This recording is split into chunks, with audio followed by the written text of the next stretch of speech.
रावण एक ज्ञानी ब्राह्मण था, मगर उसके कार्यों, आचार, विचारों के कारण हम उसे एक अधर्मी मानते हैं। रावण ने कलयुग की भविष्यवाणियां अपने गुरु बृहस्पति को बताया दिया था, जिन्होंने रावण संहिता की रचना की थी। रावण के गुरु बृहस्पति। कलयुग में ऐसे लोगों का राज होगा जो बोलेंगे कुछ और करेंगे कुछ और। उन लोगों से न्याय की अपेक्षा रखना व्यर्थ होगा और सच का साथ देने वालों की संख्या भी कम होगी। कलयुग में ऐसे लोग भी होंगे जो विद्वान की श्रेणी में आएंगे, मगर उनके इरादे बहुत ही गंदे होंगे। वो अपने फायदे के लिए किसी का भी बुरा करने से नहीं चूकेंगे और कलयुग में लोग दूसरों की संपत्ति को हड़पने की मंशा रखेंगे। कलयुग में लोग तरह तरह के बीमारियों का सामना करेंगे और ये बीमारियां ही लोगों के मृत्यु का कारण बनेंगी। रावण ने यह भी भविष्यवाणी की थी कि कोई भी व्यक्ति अपने धार्मिक किताबों और शास्त्रों की इज्जत नहीं करेगा। व्यक्ति न खुद भगवान की आराधना करेगा और न ही किसी को करने देगा। कलयुग में यह प्रयास किया जाएगा कि कोई भी पूजा पाठ न हो, पर कुछ ऐसे लोग भी रहेंगे जो भगवान का निशान मिटने नहीं देंगे।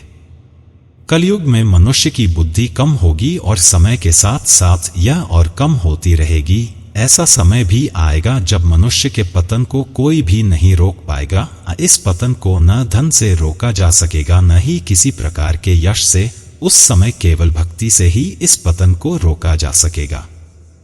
कलयुग में अमीरों के पास पैसा होने के बावजूद आमिर किसी गरीब की मदद नहीं करेगा और गरीब की अगर मदद कर भी दे तो उसका प्रचार प्रसार करेगा। कलयुग में हर रिश्ता स्वार्थ का हो जाएगा। यह वह समय होगा जब लोग एक दूसरे का हाल तक नहीं पूछेगा।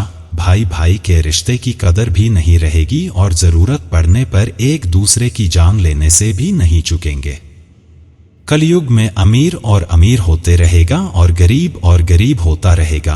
कलयुग में जो जितना अमीर होगा वह उतना ही दुखी होगा। इसके विपरीत साधारण व्यक्ति जो ईश्वर की भक्ति में लीन होगा वो सुखी रहेगा। कलयुग में मनुष्य अपनी बुद्धि से जाना जाएगा और लोगों के बीच ख्याति प्राप्त करेगा। कलयुग में लोग धन तो बहुत अर्जित करेंगे, मगर उनका काल भी तेज गति से उनकी ओर बढ़ता रहेगा।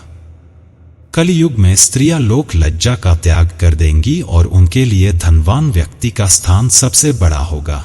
कलयुग में स्त्रियां अपने पति का त्याग तक करने से पीछे नहीं हटेंगी, जिनका पति विवाह के समय अमीर हो और बाद में गरीब हो जाए। कलयुग में कुछ स्त्रियां दौलत और शोहरत को पाने के लिए किसी भी हद को पार कर जाएंगी।